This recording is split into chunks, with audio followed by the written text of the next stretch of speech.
Hi mga saswang! Welcome back to my channel! So ayun, hindi ko ba alam kung vlogmas ba ito or anong klaseng vlog na ito. So anyway, ayan, ginawa namin itong vlog na ito para i-clear ang mga bagay-bagay, and dahil maraming mga naglipang mga comments, may mga nare-receive din kaming mga messages and regarding sa mga eksena, and siguro update na din ayan sa mga kaganapan namin in life. So, question number 1. Kamusta ang cafe mo? So, ay dahil hindi nga kami masyado nakakapag, di ba? Katulad before na kanila may mga vlog kami sa businesses. So, dahil ngayon is nagkakaroon kami ng busy schedule. Pero ang cafe mo po is talagang siksik, liglig at nag-uumapaw. Ay dahil kung napanood nyo naman yung vlog namin na nag-add kami ng mga ilang tables and chairs. So, update po, parang kulang pa din po.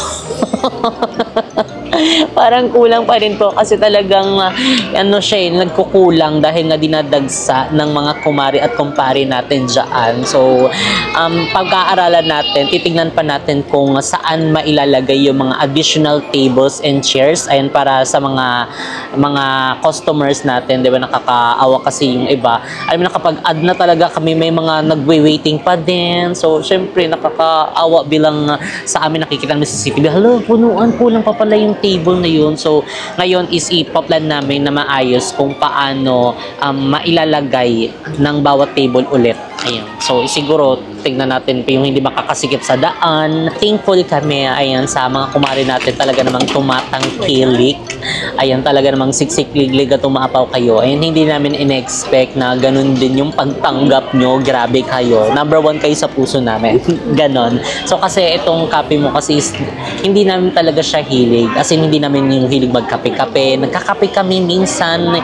Pero, alam mo yung totally, hindi talaga kami yung super. Hindi ba nabanggit ko naman sa mga vlog, pero sabi nga nila, basta napapag-aralan mo, gusto mo yung ginagawa mo, is magiging madali na lang yung lahat.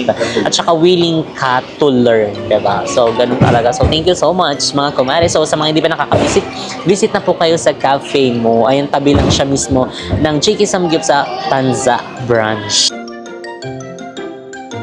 Ngayon, hindi pa namin siya inopen dahil nga marami pa kaming mga pinag-aaralan. Siyempre, kailangan muna natin talagang pag-aralan and kabisaduhin yung mga bagay-bagay bago natin siya i-open sa franchise, dahil hindi rin naman biro ang pagpa-franchise. Katulad na lang din ng aming first business, which is ang JK Samgyupsal. So, matagal namin talaga siyang inopen sa franchise.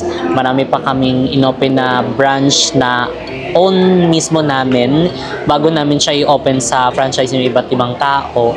So, ganun din. Pero i-open namin siya soon siguro. Ayun, pag-aralan na namin yung mga bagay-bagay, dahil syempre, hindi naman din tayo perfecto, diba? So, may mga pagkakamali din tayo, may mga ini-improve din tayo. So, syempre, may mga din, room for improvement. Pero soon, mga seswang, ayan, i-open din namin ang cafe mo sa franchise. So, stay put lang kayo dyan dahil may mga mga naka-pending din talaga naman, oo, diba?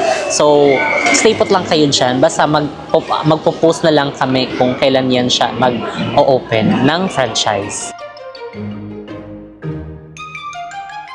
Yes po, open pa rin po. Pero ngayon kasi is kinlose na muna namin yung franchise namin ngayong year, dahil ang last na inano namin kasi inopen namin na franchise is yung JK Samgyupsal Molino Bacoor branch. So, yan, sa mga hindi pa nakakabisit, visit na po kayo sa lahat ng branches ng JK Samgyupsal. Ayan, siguro next year na ulit kami mag-o-open. Ayan, dahil nag-focus na muna kami. So, pahinga na muna tayo dahil December na.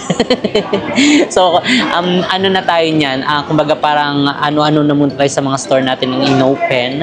Ayan, for the focus tayo, for the visit. Pero next year, mga sesong, mag-open tayo dyan sa iba't ibang mga branch na bet nyo. Ayan, pwede tayo mag-open sa Manila, sa QC, sa anpang bet nyo. Comment nyo na lang down below kung saan nyo bet. Kailan ang next out of the country?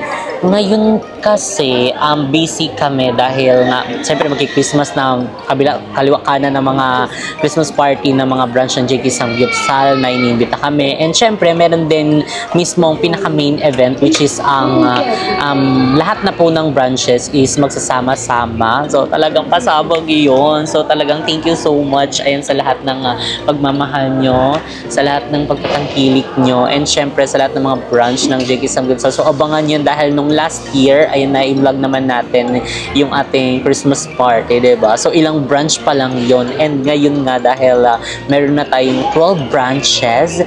So ano kaya? Kakasya ba tayo sa venue?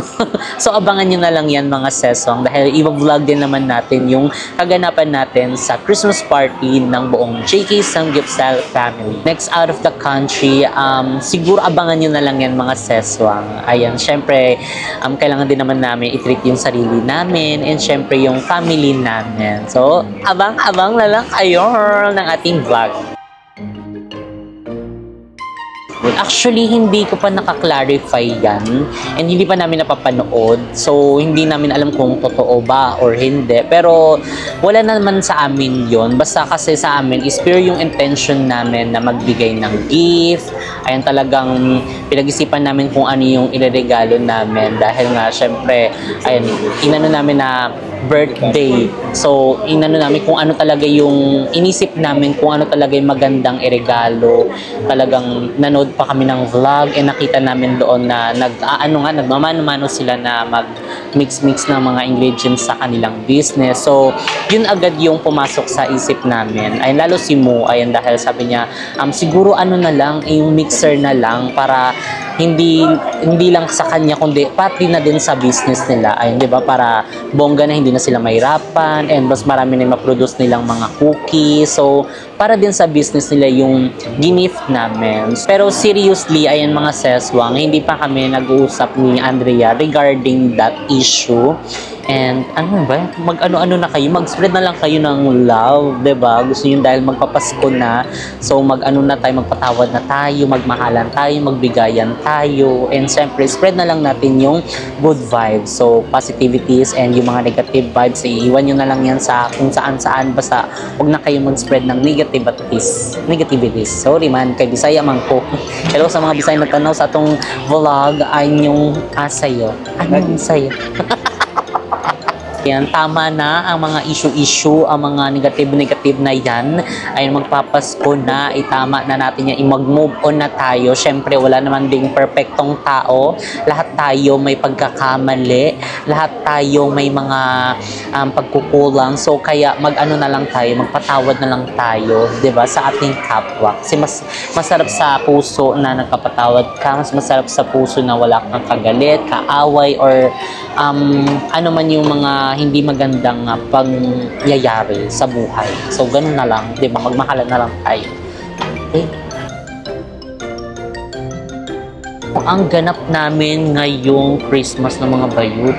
Nung last kasi namin, pagkikita namin, yung which is birthday nga din ni Andrea noon, ayan ang mga napag-usapan namin is magkakaroon kami ng Christmas party. Ayan, pero sana is matuloy, 'di ba? Kasi nga syempre hindi naman natin maano yung mga schedule ng bawat isa sa amin. So pagpasensyahan niyo na, and ayun, sana matuloy, and abangan nyo na lang ang aming ganap. Ayan, syempre mag-upload naman kami kapag magkakasama kami. So, abangan nyo dahil may mga nagawa din kaming vlogs nung nandun kami kala Andro. So, di ko lang sure kung kailan siya ma-upload or na-upload na siya bago i-upload to. O, di ko alam. Basta abangan nyo na lang. Basta meron kaming ginawang vlog noon nung nandun kami kila Andro. Bakit hindi ko na sinasama sila mama at papa? Siguro, mas madalas yung vlog namin na nasa labas. Ayun, dahil syempre, hindi naman din namin lagi kasama si mama sa labas. Ayun, lagi nandun siya sa tindahan nila. And syempre, tumitingin din sa bahay. And papa ko po is nagtatrabaho din. Kaya ano ba yung mga napapanood yung vlog? Mga nasa biyahe kami, mga nasa meeting kami, may mga ganap kami. Kumbaga, parang wala na, totoo ha, mga seswang, bihira na lang din kaming umaga, tanghali na nasa bahay. Madalas po niyan gabi na kami umuwi, or madalas madaling araw na, matutulog na lang. Ganun po ang aming mga ganap na. So kung hindi man namin sila nasasama, ayan, siguro nagiging busy lang kami. Pero syempre hindi naman din nawawala yung ano namin, yung bonding namin, yung connection namin ng family namin. So nandun pa rin yun dahil syempre pagising namin ng umaga, dun sila mama, si papa, dahil ang pasok naman ni papa is 10. Ang mama ko naman, pumupunta siya sa tindahan pagkaalis ni papa. So syempre yung mama ko nag-aalaga din sa mga baby namin doon. Si Harley, si Happy, ay pinapakain niya yung pagising. So kapag ginigising ako noon ng madaling araw, nabuksan ko lang yung pinto, ilak ko na kasi alam ko na sa baba na si mama. Kasi nangungulit kasi yung aso namin kapag ano na, umaga na. Eksena niya, morning person ako. So, ayun lang po. So, yan mga seswang. So, yun lang yung ating mga question. And syempre, kinlarify lang natin. Wala namang mga issue. Wala namang mga nag-away-away. So, ayan, spread love lang tayo mga seswang. Don't hate. And dito na nag-end ang ating video. If you like this video, don't forget to like and share. And comment down below kung ano po gusto yung maging next video natin. And don't forget to subscribe to YouTube channel, Jessica Absalon. And see you guys on our next video. Pero hindi to vlogmas. See you on our next vlogmas. Bye!